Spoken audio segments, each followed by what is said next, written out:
one-timer. Score!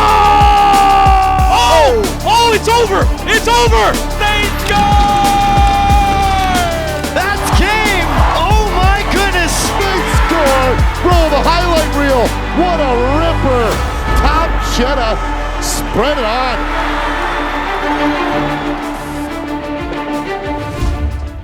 We're ready to spread that cheddar. It's the first edition of HNLive Today. I'm Shawn Mullin along with Dave Dawson. And Dave, we just had a great weekend in Edmonton as a part of the Canadian Crown tournament.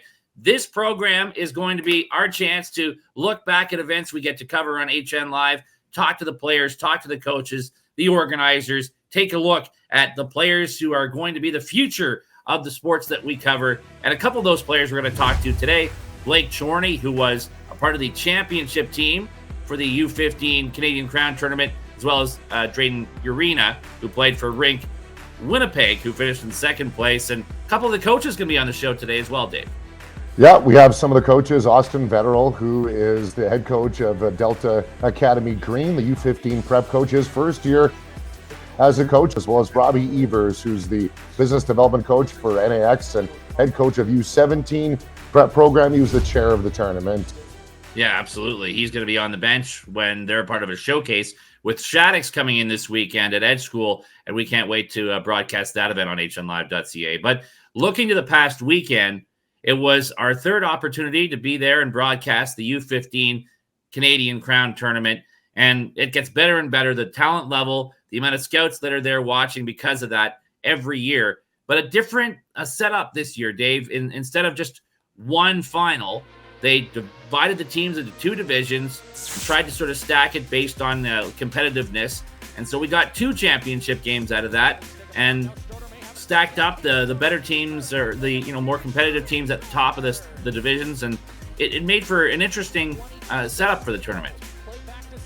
And I really love this concept, because I know going back into the Canadian Crown, anytime that you face, Canadian Sports School League programs up against club teams, we'll get more into this as the show goes on, but often those sports school programs they have more depth, they're deeper, where some of those club teams may not always can go step for step. Hey, there are some that are able to compete, but the idea for this year's tournament was put it into two divisions, so the higher end elite teams, even some of those club teams like Airdrie was involved in that category, and then some of the teams that find themselves maybe sometimes in a 60-minute hockey game, they're not able to skate that full 60 minutes. Well, and for whatever reason, in this home tournament, we've seen NAX, that U15 prep team, drop a couple of tournaments, and there's some great opponents in that CSSHL league and in some of those tournaments. But when they're in their home barn, when they're hosting their home tournament, this NAX program seems to be absolutely unstoppable. And that is what we saw again this past weekend. That's one of the stories from it. Even against Rink Winnipeg, who dominated their way through the round robin and then had a great semifinal game against Delta Green. When NAX got into the final against them, they were all over them, and I think won it 8-3. There wasn't one close game when NAX was out there, and that's not to speak about the close games in the tournament. There was a bunch, but there's just something about that NAX team. When they get on the ice in their home building with their home tournament on the line, they find another gear. Yeah, they come out to quick starts, and the NAX varsity program, that they're able to play in the tournament for the first time as well. And, all the fans and the family around the glass, and our viewership through the roof as well for those games, for most games for the tournament. And NAX just seems to find a way to dial up another gear. But why don't we start with the Seavoy final? We'll look at that one. That, Lethbridge down continually in the contest and never out of it, down 4-2. Then heading into the third period late, Damon Vanderberg walks over the blue line, puts one up onto the bar. And going into the third period, Molly, you called that game. What was your sense of the feel of the way that game was going? Did you get the sense that NAX varsity was going to, let that one slip away, so to speak, or Lethbridge was in it? Like, what did it feel like for you? What I loved about that game is that it was a constant roller coaster back and forth. NAX had the lead, the NAX varsity club, 4 different times, and Lethbridge was able to come back and tie that game on 4 different occasions. But even early in the third period, Lethbridge got the tying goal and pulled ahead for the first time. So NAX varsity calls a timeout. They regroup. They get their lead back. And then it took until the last minute of the game for Lethbridge to tie it. 30 seconds to go. 6-6 game. And then Vanderburg plays hero in overtime. I mean, it was a wonderful game to watch. So many stories throughout it. Very dramatic and some very clutch performances on both teams. Well, Lethbridge dropped the 2-2 score, or they went 2-2 into overtime, dropped a 3-2 score to NAX varsity earlier in the tournament, and it got redemption. In that game, Damon Vanderburg didn't score. The last 2 games of the tournament, Patrick, including the overtime winner. And I caught up with him after that game. Here's his thoughts on it. Damon, you had on the power play in overtime. Take me through what was going through your mind. I don't know. I was pretty nervous. I didn't want to screw up, cause a goal for them to win. But Lincoln Eves made a nice pass through the seam, and I just kind of saw an opening and shot it. How crazy was this game back and forth, the entire 3 periods and then at OT? They're a good team. They're fast, and it was a good battle. But it was a good battle, just going back and forth. Yeah. You score a big goal towards the end of the second period. You guys come out on fire to start the third. What was said that inspired you guys for the third period? Our coach came in and just said, "Stay calm. No need to rush anything. Just play our game. Do what we do." And then, we just came out and executed. And Lethbridge Golden Hawks beat NAX varsity in the Seavoy final, and then in the Hemmerling final, it was the top team currently in the Canadian Sports School Hockey League, number 1 overall, ranked Winnipeg up against number 3 in the regular season standings, and they were 2 of the top teams throughout the weekend. And I believe Molly has said at the intro of that show that the game that everybody was waiting for, Rink Winnipeg and Northern Alberta Exchange. No question about it. I mean, you looked at the round robin. They were the 2 teams that were the most dominant, very deep teams, very talented teams that play, the right way all throughout their lineup. And I was really expecting, having seen, the other 2 years of the event and NAX come out on top, that Rink was going to give them the toughest test they've faced so far. And I think in, many circumstances they may have, but in that tournament, in that building, something just lights under NAX, and they, find just another level. And it was a dominant performance again, even against Rink, for their 8-3 victory. And it was a little closer at the beginning, but as the game went on, that team was so ferocious with their puck possession game. Line after line, all played the right way, all played the same way, and they broke them by the end. It was just a wonderful performance by NAX, and a team that worked their way through that tournament with excellent precision. And I know, in talking to Memphis Dinikin, who had a couple of goals in the championship win and 4 in the tournament overall, that they were coming off some tournaments that didn't end the way they wanted them to. So on top of trying to defend their home building, for him and for NAX, it was important to bounce back from those tournaments that didn't go well. Congratulations on the championship. How's it feel? It feels amazing. We worked so hard, and it just feels good to come out with the win. How important is it for you guys to defend your home tournament and defend your home ice surface like that? It's incredibly important, especially because, as some of you guys may know, we lost our last 2 tournaments very sadly, and we just needed to come out with a win in this one. What are some of the things that you saw that were keys to your victory against a very good Rink team today? I think our D-strength and our discipline in the third period was very, very crucial for our game.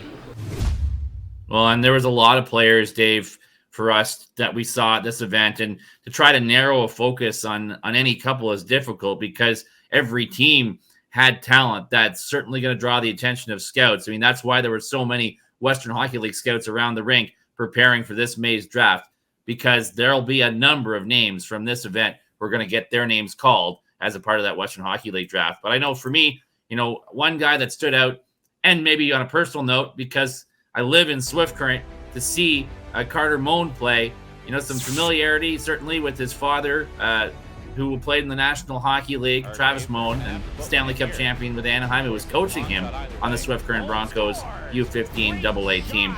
But Carter did a lot of things for his club this past weekend.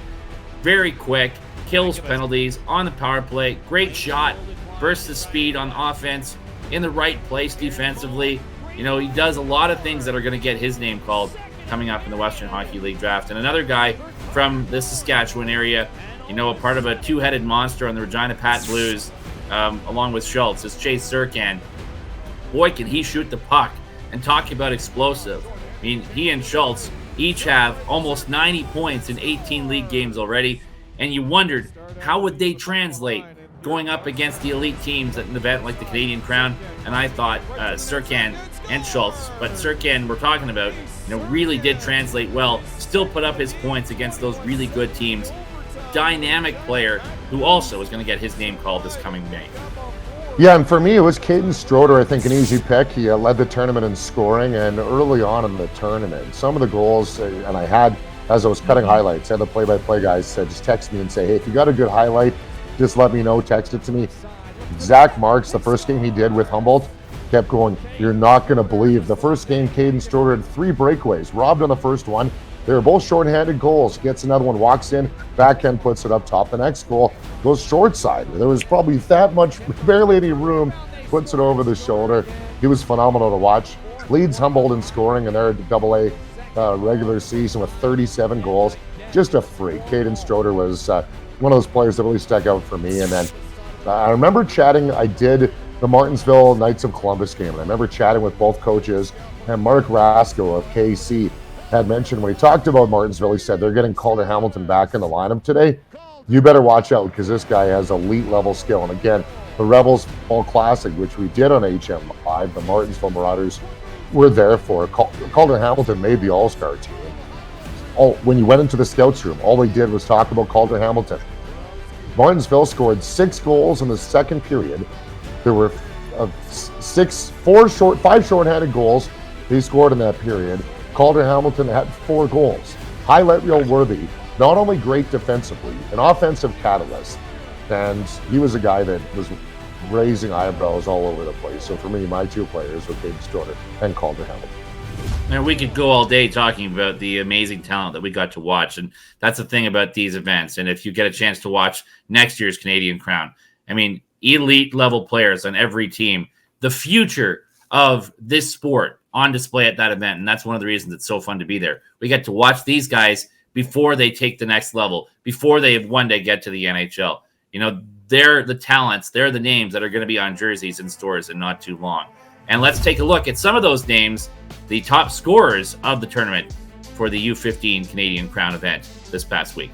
Yeah, number 1, Caden Stroder, as we mentioned, 25 points through 6 games. And the some of those stats from those exhibition games, due to the Delta cancellation, they counted the points, which is great stuff. Preston Hoppy, his teammate, in second place, 16 points. Dade Witherspoon, 10 goals. He had a number of highlight reel level ones as well. A teammate of Calder Hamilton in third of 15. And Damon Vanderberg, the Lethbridge Golden Hawk, back-to-back hat tricks. And then 1 goal prior to that with 14. And then, of course, Carter Moen, as you talked about, Mullin, in the 5th overall in the tournament in scoring with 13 points, 6 of those being goals. And, of course, all this made possible by our good friends at Adrenaline Source for Sports, Calgary's premier store for hockey, lacrosse, and team apparel. Recently renovated and bigger and better than ever, a one-stop shop for all your sporting goods needs. Visit us online at adrenalinegroup.ca. We fit your game. And we're joined now by the head coach for the U15 prep team for Delta Green, Austin Vetterl. And Austin, it was quite an adventure for you guys at the Canadian Crown tournament. How you feeling now? Kind of catch up on sleep and catch your breath a little bit? I don't know about sleep yet. Got in around 1 a.m. and then back into the office here on Monday, and now it's Tuesday. So I'm feeling a little bit better, but the venture's over now, and now we're looking forward to the next weekend and the next coming days, get a little rest, and then get back on the ice here. Austin, I think obviously many people empathetic for the Delta program, and you can think of a lot of words that we describe with grit and character. We kind of grew a lot of respect for them over the weekend. But from your perspective, how would you describe kind of what you encountered on the way to leading into the Canadian Crown and the ultimate decision that was made to continue to stay and play the event regardless of the outcome? Yeah, well, obviously we planned on coming in Wednesday night and getting ready for the tournament on Thursday. Spent about 4 or 5 hours in the tarmac Wednesday, canceled, made plans to come back Thursday night. The most important thing was exposure for the kids, right? They look forward to playing games, and especially in a big tournament where you get to play teams like NAX and Rink Winnipeg. I think the most important part was getting our kids there to have all the scouts there. I mean, you can stand and watch the games and see all the scouts along the glass. So getting there was our first and foremost important things for the kids. Obviously, it was difficult and it was hard and it wasn't easy on the kids, but I think hats off to them, because not one point did they complain about the travel, the schedule, or anything like that. So hats off to them first and foremost. Impressive what you were able to do, especially after the start you got off to. I mean, to get there when you did, and then to turn around and have to play NAX on 2-3 hours sleep. And take us through, what you're saying to them and trying to get them through that first game, and then how you guys responded the way you did after having to deal with that, setback with the win against Calgary and the way you were able to play in the semifinal. Yeah. So, like you said, a lot of the kids are on 3-4 hours sleep. You can see them get up for breakfast in the morning. You could tell that they're still half asleep. And we just get to the rink and just have the usual warm up, the usual talk I would always have with them, trying to prepare for that game. And I told them, I go, listen, guys, this is when you want to play junior hockey. This is the kind of stuff that happens. Like, you roll in on the bus at 3-4 in the morning, and you're expected to perform the next day. One thing I didn't tell them is usually you get the full day to sleep and play at 7 p.m. But I left that part out. And then having to play an NAX team, they're big, they're physical, they're fast, they're a really good team, and we played them in the Pat Quinn tournament, and fortunately, we had the opportunity to win that tournament against them, and we knew they were going to come out hard and fast, and they were going to be honest. But again, we don't want to completely use an excuse because we didn't play our greatest game, and NX is a really good team. But like I said, I thought we came in and we battled. And I was nothing but proud of my team, right? Didn't love the score, didn't love the outcome, but like I said, not one point did they complain, and they continue to battle and they continue to compete the whole tournament. So that's the best part about the whole tournament for us. What does it mean to you, to your first year as the U15 prep coach? What does it mean to you to kind of drive the bus, so to speak, of this Delta Wild hockey program, and who are they, and what are some of the pillars that you kind of lean on for Delta Hockey Academy? Yeah, so my first year as a 15 prep coach, I mean, first of all, it's an eye-opening experience, right? But it's a pleasure and an honor, because I remember being a grade 9 kid, going to the rink, going to these tournaments, and seeing all the scouts and kind of understanding like the pressure that comes with being that grade 9 kid, because you want to put your best foot forward every time, right? So that's something that's a main focus for us, and a big point is not putting too much pressure on yourself as a player, and just be yourself, right? You guys are all good players. You guys all played for a long time, and they're all still improving, right? So we're not going to be perfect every day, and that's kind of something we preach there is a pillar for us, right? We teach just continuing everyday work ethic, details, what it takes to get better, right? We're trying to use a junior hockey mentality with these guys. I know they're not there yet, and some of them might not get there, but we're trying to build, especially me. I had the opportunity to play in the WHL, and I'm trying to instill that with them, what it takes every day, right? You can't just show up on Friday and play the game, right? It's what are you doing on Monday? What are you doing Tuesday? What are you doing Thursday, right? What are you doing the day of the game, right? So that's something we're trying to instill in them, and hopefully they can understand that there's so many little things that come into being the best player and the best person you possibly can be. Well, and when you go back and look at when you were a young hockey player at their age, these kinds of programs and what exists now in the CSSHL didn't really exist. And so you get to see it now from the perspective of knowing what it was like for you when you were a young player and knowing what these players get. Are you kind of jealous of the opportunity that they have with these programs? And what do you think a league like the CSSHL does for these young players the academy experience, what does that give them that maybe you weren't able to have when you were a young player and you were chasing that dream? Yeah, I mean, I can tell you, I definitely am jealous.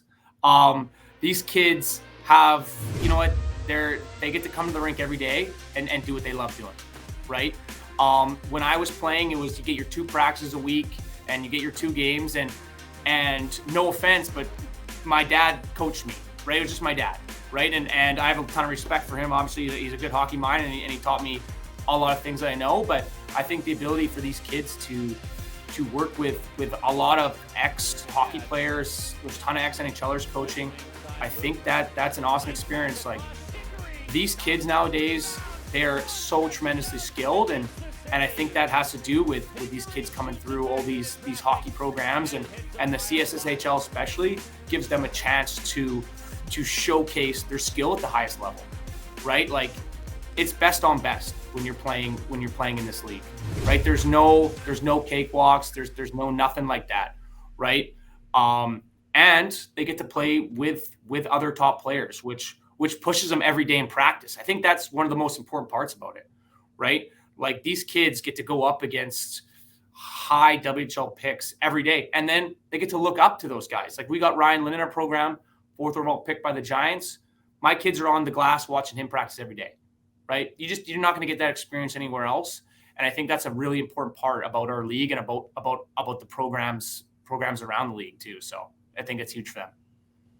Well, the 2009 draft class, obviously coming up in May for the Western League draft. There were, when we chat with Robbie Evers throughout the weekend, he talked a lot about Delta Green, but when they're playing, their scouts all on the glass.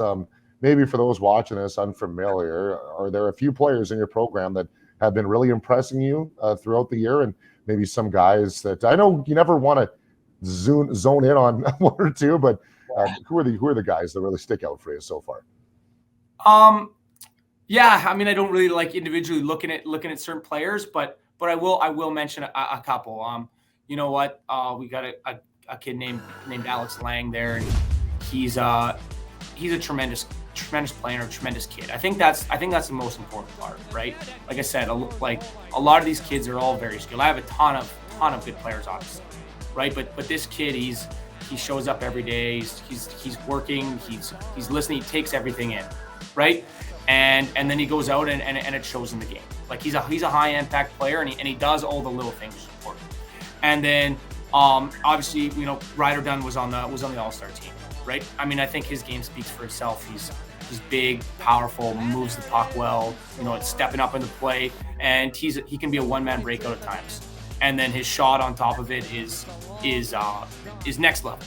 Really, it really is. And then I do want to give a little shout out to Matthew Wong, who I think I know in an 8-1 loss to NAX, I mean, I thought was pretty incredible for the most part. And then obviously in that Rink Winnipeg game, he was unbelievable, and he kept us in it for stretches of the game and allowed us to get our legs, right? Which is important. So yeah, those 3 guys are, I guess, would stick out in particular to me, especially this weekend.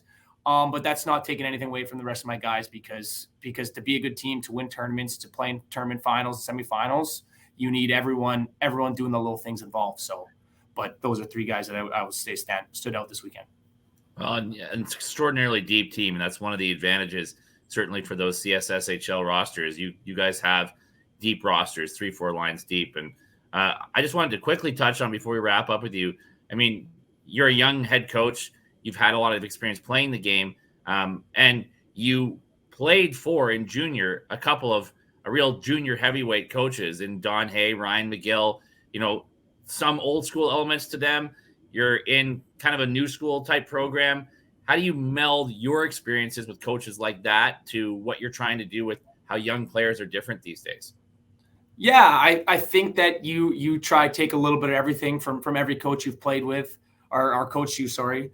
Like Don Hay, obviously an incredible coach, right? He really instills work ethic and details in you that I wouldn't have learned anywhere else, right? You got Ryan McGill, who I think is an incredible coach. Obviously, he's coaching the NHL now, and he taught me a ton about the game, and you take stuff from him, and then even Sven Boot and Shawn that coached me in UBC, you take stuff from him as well. You know, they're all incredible coaches, and I learned a ton from them. But I think there's a little balance involved as well, like you kind of mentioned there. These kids are just different, right? They learn different things now. It's just a different style. But I think the advantage to me is being a younger coach is I think I mesh well with them. Like, I can understand for the most part where they're coming from, what they're about. So I think that's huge. But I'm also not willing to give up the old school values as well. Because I think me as a player, especially back when I played, I wasn't the most skilled player or the fanciest of players. And I think I got to where I was based on work ethic and willing to do whatever it took for the team. And I want them to understand that as well. I want them to use their skill, use all the stuff they work on now, but I also want to try and still the stuff that you know, like guys like Don Hay and Ryan McGill taught me along the way, because they're great coaches for a reason. And those details are just as important as learning how to toe drag and put the puck under the bar and all that good stuff that is needed as well. Right. So, yeah. Well, when we think of the Delta Wild program, green and black, you use specifically green, I think one of the things that we'll remember from this weekend is work ethic, because if I don't get at least 10 hours sleep at night, I'm pretty cranky. So to be able to have to play on a few hours and play one of the top teams in Canada in the Canadian Sports School Hockey League, good on you. So Austin, we really appreciate your time. Congratulations on a great tournament overall, and we've grown tons of respect for you and the program overall from this weekend. So thanks so much for joining us today. Really appreciate it. Yeah, no, thank you for having me. I appreciate you guys giving me the time to come on and talk to you and kind of explain our situation. And like I said, I thank you for the kind words about our team, both our teams, right? We faced a lot of adversity, and I think at the end of the day, for all these kids, it's just only going to help them in the end, right? They showed they had grit, work ethic, and we couldn't be more proud of them as a program. I think the next step is now getting the results, if that ever happens again, right? But it was a great tournament. It was great to get down, showcase the kids, and again, thank you for taking the time and allowing me to be here today. Wow, what a journey for Delta Green, and really impressive, as you said, Dave, the way that they bounced back from their travel difficulties and the tough start to the tournament, and then performed so well in that semifinal battle up against Rink Academy from Winnipeg. And that's going to be a team to watch in the CSSHL the rest of the year. Now, players to watch, there were a couple that we really had our eye on all throughout the event that made it to that Hemmerling Division Championship game. One from each of those clubs that we know are going to get their name called this coming May in the Western Hockey League draft. Blake Chorney from NAX and Drayden Urena from Rink Academy, Winnipeg. Well, first, I know it's always tough to lose, but it was a great tournament for you guys. How do you reflect back on the week at this event? It was a good weekend for the boys. We came out strong, had a good weekend, went 3-0 in the round robin, but tough loss here in the finals. What are some lessons you can take away from the experience you had? Yes, the wins, and then the challenge of the championship that you'll take into the rest of the year. I think we always got to be ready. It's one thing. We came out flat there in the first and the second, so just always hard on the puck, always grinding pucks, just always hard. Well, Blake, congratulations on the tournament win. Take us through your feelings coming out of the win. It was a great win by everybody. Everybody contributed, and yeah. I know you guys had a couple of tournaments that didn't end the way you wanted. What are some adjustments you made? What did you do differently to make sure that you got the result you wanted this time? I thought in the tournament everybody was rolling and power play was rolling, so it was good. When you guys play on your home ice like this in your home tournament, you know you haven't lost in this event before. How important was it to continue that tradition and defend your home rink? Yeah, try to get the three-peat, so it was a good win. Joining us now is NAX's Director of Business Development and coach for the Under-17 prep team, Robbie Evers. And Robbie, looking back at the Crown tournament, it was a great one. What are some of your thoughts coming out of it? We took a new format to the tournament this year by dividing us into 2 divisions of 8. Sort of the goal was try to eliminate some of the blowouts that you typically see in round robin. I think we approached that goal a little bit, and overall, I think the main thing is on the weekend we ended up with really tight games in the playoff rounds that went to overtime and shootouts and provided some good excitement. Now, often, when you come into these tournaments, you talk about the blowouts. A lot of that is sports school teams versus club teams. And I know the result didn't turn out in the favor of NAX, specifically in the Seavoy final, but how nice was that to see, just maybe for promotion for the tournament, that the U15 varsity team goes to overtime against Lethbridge? Yeah, I mean, I don't think it's true to form with that. They're not a prep team, but you know what? They're certainly capable of playing at the prep level. That varsity team, lost in the Graham Tour A final to the Regina Pat Blues earlier in the year. They won the Medicine Hat Hockey Hounds AAA tournament. So we certainly didn't want to put them in the event if we didn't think they were going to be able to compete just because it's ours. And they certainly showed that they can compete, and a little bit of a heartbreaker in the final, and good for them to be able to compete against some older, stronger kids. One thing about the event, and I think one of the most important aspects, certainly from a parent standpoint and a team standpoint, is when we're, in one of the rinks looking over to the other end, you see a row of scouts lined up with a coffee in a hand and a notebook, and walking in the hallways, all sorts of logos from Western Hockey League teams and general managers and scouts. How happy have you been over the years, and in particular this year, with the number of scouts and team officials you're seeing watching the high-end players at this event? It's good. We have a great relationship with a lot of the Western Hockey League scouts. I mean, that's stemming from how many players we put into their league from NAX. We saw well over 100 scouts in attendance this year, from coach GMs to scouts to head scouts. And you know what? Like, we know they go back and forth between the two events, and they split their staff. And it's just exciting that they're able to bring enough people to take in both events. Now, Robbie, your relationship with a number of teams and coaches, let's specifically talk about the Delta program, the Austin Vetterell and Shawn McBride on Delta Green and Delta Black. The story really coming into the tournament for them was the delays, and how your organization was able to manage that and still create an incredible tournament in spite of that. And speaking to both Austin and Shawn, they still had an incredible experience based on everything that went on. So if you can just summarize in your words what happened with that situation, and then how it all ended up to be so successful at the end.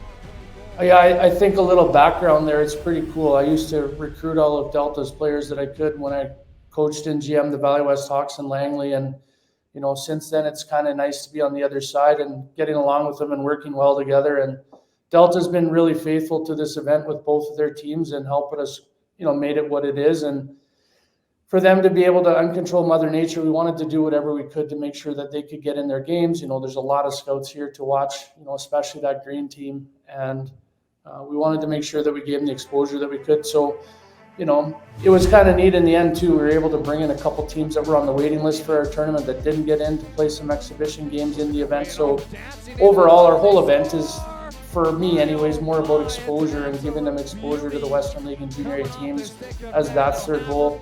I mean, for a team to win the event, I think that's a bonus, and I hope the coaches see it that way. I know they come here to win, but I think it was cool the way that we were able to make things work. There was a couple hiccups, but we didn't have to change too many people's schedule to accommodate, sort of the delay in their travel. Well, and pretty gutsy performance. I think about Delta Green to have gone through all they did to get, pretty beat up by NAX in that first game, going off, 3 hours sleep, and then to come back and take Rink Winnipeg, who had been so dominant before that game, into overtime. That's got to be, at least one of the best stories of the tournament. Robbie, if you're looking back in the tournament, what in your mind was kind of one of the biggest successes or things that you kind of would hang your hat on and go, yeah, this was excellent stuff? A couple things. One for me is the ability for us to have the top 4 teams from Saskatchewan. Having a player like Schultz in your tournament, who's likely to be an NHL player one day and possibly playing U18 with exceptional status last year. And then the Saskatchewan teams, there's a lot of teams in their league. It's a AA league. It's kind of cool just to have some of those top end players get the opportunity to compete against stronger programs and get some exposure to Western League scouts, maybe not from their region. It's to see. For me, it was the final days with how close those games were going into overtime, and maybe no matter how bad a team had it over the round robin, they were able to finish off with 2 competitive games. And our format, which guarantees everybody 5 games, kind of aligns with our value of the tournament, which is exposure and providing the same amount for everyone.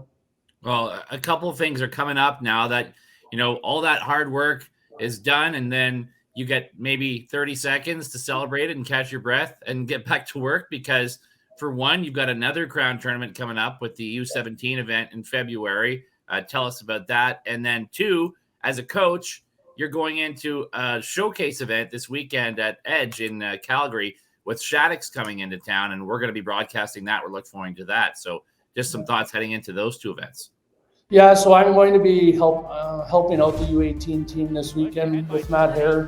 One of the coaches is unable to make it, so I'm looking forward to being on the bench with our U18s. We're might be in a little bit tough. We're Daxon Rudolph's away at the Youth Olympics for 3 weeks, and we have another D that we just lost to Drumheller. Our U18 team is, on paper, I would say was the best team in Western Canada, maybe in Canada to start the year.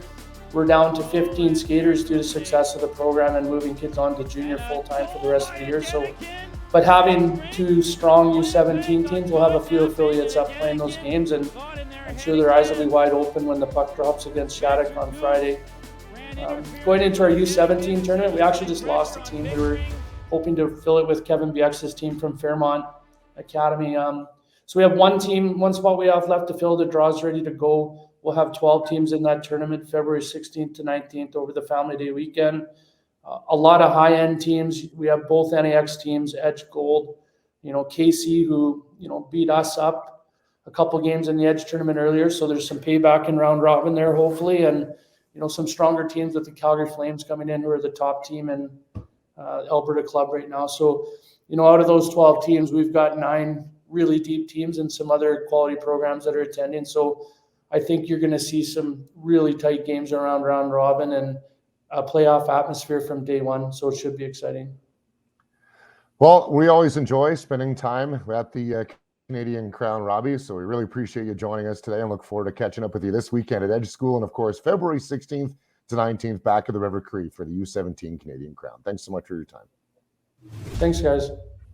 Well, we thank Robbie for his time and really appreciate him having us a part of the Canadian Crown tournament again this year, and looking forward to seeing him again and everybody at the U17 Canadian Crown tournament in February. And at the same time, seeing him this coming weekend, Dave, we're really excited to see Shattuck St. Mary coming and a showcase of great CSSHL teams against them in what should be a wonderful event at Edge School this weekend.